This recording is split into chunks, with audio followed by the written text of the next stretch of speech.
Hello, my darling family. um, I look like I just got up because I just got up, and also it's a lot of stuff on the trees and the flowers, and my allergies are like kicking up. But I feel that I have to say something um, about this weekend. It's Monday, Thursday, Holy Friday, Good Friday, we call it, Holy Saturday, and Easter Sunday. And I just want to explain it to you in a very, I don't want to say simple, but a way that isn't contradictory to everything that you know. So there's Bibles of different translations.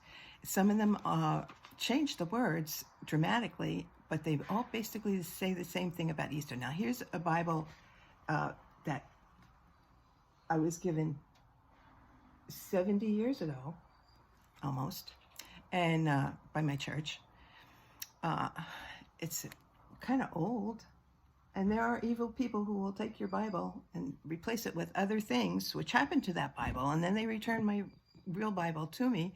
I don't understand what that's all about, but that happens in life. People are odd. This is my study Bible.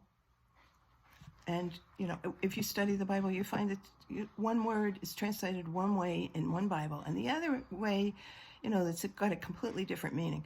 So I just want to review what Holy Week is all about. It's the week that Jesus Christ was crucified. And why is it important? Well, for instance, Maundy Thursday is the day that Christ had a dinner and invited all his disciples, including the one that turned him in for money. And at the dinner, he taught people how to take communion, which was food, bread, and wine. And to assume, people were at this dinner, I want you to assume that this wine represents me and this bread represents me. And I want you to have bread and wine frequently to remember me. Why would they want to remember this guy, Jesus Christ? Because he was a nice guy. He loved everybody. He taught everybody what to do in times of conflict in their mind and in their circumstances, when people were fighting, actually, or when people were thinking bad things. He was a nice guy. And unfortunately, a lot of people didn't like that. And so one of his disciples turned him in to the police in Rome, and he was taken before Pontius Pilate, who said originally, there's nothing wrong with this guy, he's a nice guy. And then the crowd turned him into something else and said, kill him. And so he was crucified on the cross. Now, what do I want to say about history before Christ?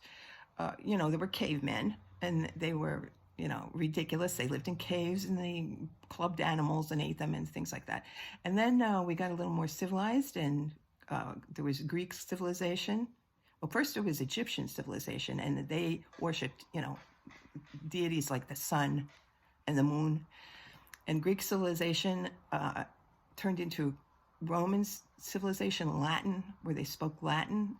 And many of the things at church are translated into Latin. Previously, the Catholic Church had its entire Sunday service in Latin, and that has changed in the past 40 years, I believe. About 40 years ago, they made it all English.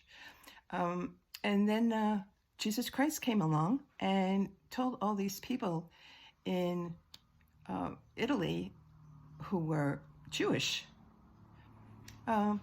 Italy and other countries, it was the whole area, actually, that there is a way to handle things in life, and that is through love. And, that has many different meanings to many different people.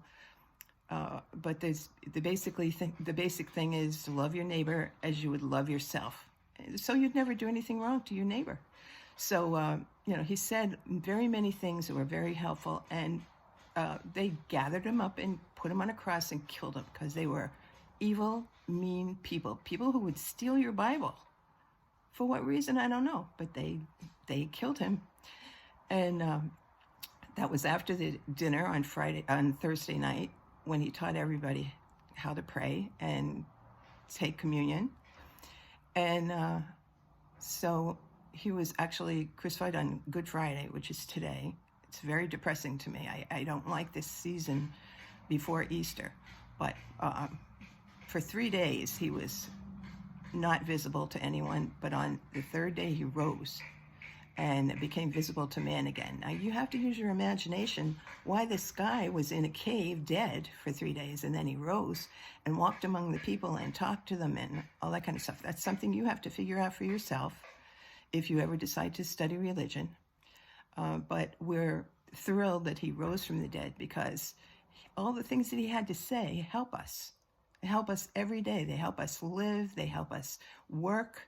They help us be together. They help us find happiness. And he does want us to be happy. And that's the whole basis of Christianity, is every person should be happy. So Easter, we celebrate the fact that he came out of this cave that he was buried in and walked among the people and saw very many people and said very many things. It's all in the Bible, if you ever decide you want to read the Bible. But I just thought that as a grandma, I try to explain it in terms that don't involve different interpretations and, arguments and anything that's other than the fact that we are celebrating the fact that this wonderful man who helped humanity live together in peace and happiness rose from the dead and was not killed. So that's from Grandma. Happy Easter.